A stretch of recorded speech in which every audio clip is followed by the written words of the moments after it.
What's up YouTube, it's Deuce, and today we got exciting news about the past weekend's ESG playtest. So I was lucky enough to be selected by retweeting their tweets.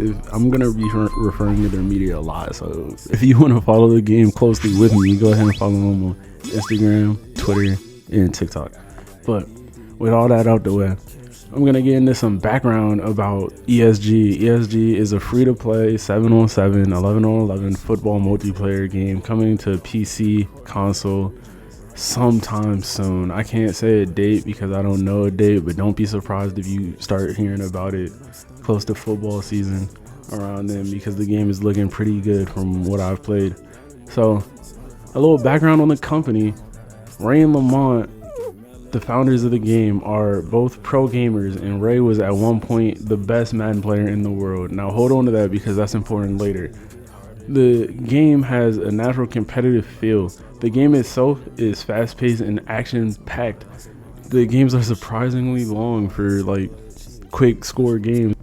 Some of them games were long because the competitive nature of the skill gap when you first get in. There's a learning curve. It's a little bit, but it's not too crazy. I'm gonna get into it later. They recently announced that they passed the PC playtest, so the next playtest will be on PlayStation. So that's one step closer to bringing the game to online play across all platforms. And the servers were running pretty well because we had one guy playtesting from the UK, London, I believe, and then somebody else from another country in a different time zone, but I don't know exactly where it was. But we weren't lagging out of games or anything, so it was pretty sturdy. There was a few minor bugs that they told us they were addressing, so I don't feel the need to say them, because they assured us that they were already fixed in the next playtest. So yeah, but a little bit about me so that anybody believes what I'm saying. Firstly, I'm a game designer. I got my degree from Mayor's College in game design, a Princeton listed top 50 game design school. So I mean, that's exciting. I made a lot of games. I studied games a lot. I have a passion for games. Halo made me want to become a game designer in the Forge. I made a lot of levels. I'm dropping a devlog soon about some levels I made when I was like 13. But beyond that, I'm not going to do anything if I don't like it. And I really like this game, and that's why I've been covering it. So, feelings and feedback.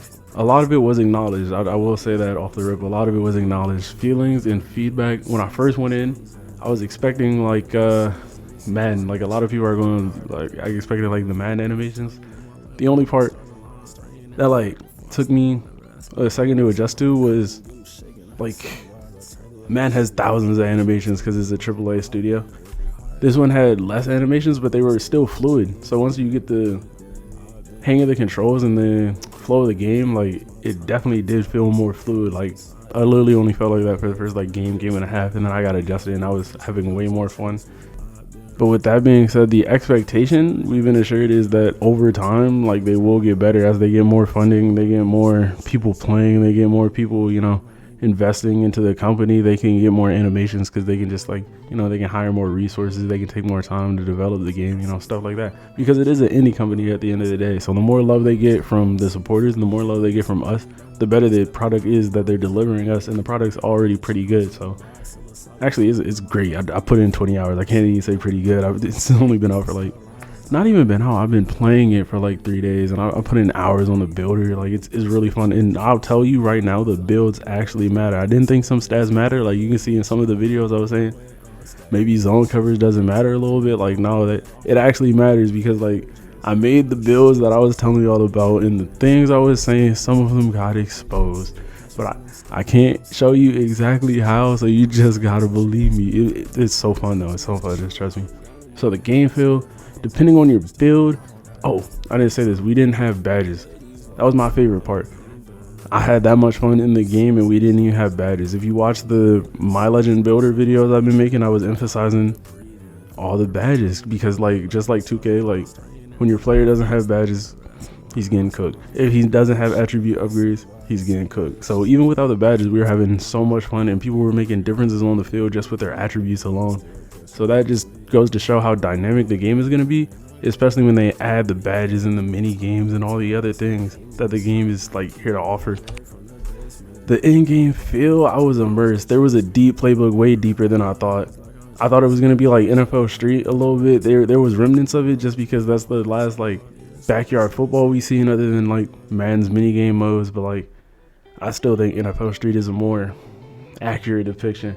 But it's really fun, and it reminds me a little bit of 2K in some aspects, how it like builds the community, it makes you want to squad up with other people, it makes you want to communicate. Like not many other games now make you turn your microphone on. I was happy to talk to my teammates, and my teammates were happy to like sacrifice their bodies to make plays. Like it was really fun. The biggest adjustment is going to be the learning curve, because a lot of people are going to come in thinking it's Madden. They're going to be trying to do the same combos, and a lot of things feel kind of like Madden. They feel kind of similar, you know what I'm saying? Because like you want to have familiarity so that people don't feel uncomfortable with the thing, but there are things that are uniquely different to this game that you have to learn. So that's where the skill gap is going to come in. Like I said, with the competitive nature being built into the game, like the skill gap is going to make it so that there's like tournaments are going to be possible. Like think Pro-Am and 2K, think Ante-Up. So skill gap is a big thing in competitive games, and this game definitely gonna have one of those, especially with the builds and the combo systems and the animations. There's a lot of things you can't do until you hit a certain threshold. I was talking to one of the devs about the attribute system, because I was asking what the physics-based animations were based off of. I was thinking it was based off being unlocked by an animation. And I can't say much more. I don't know.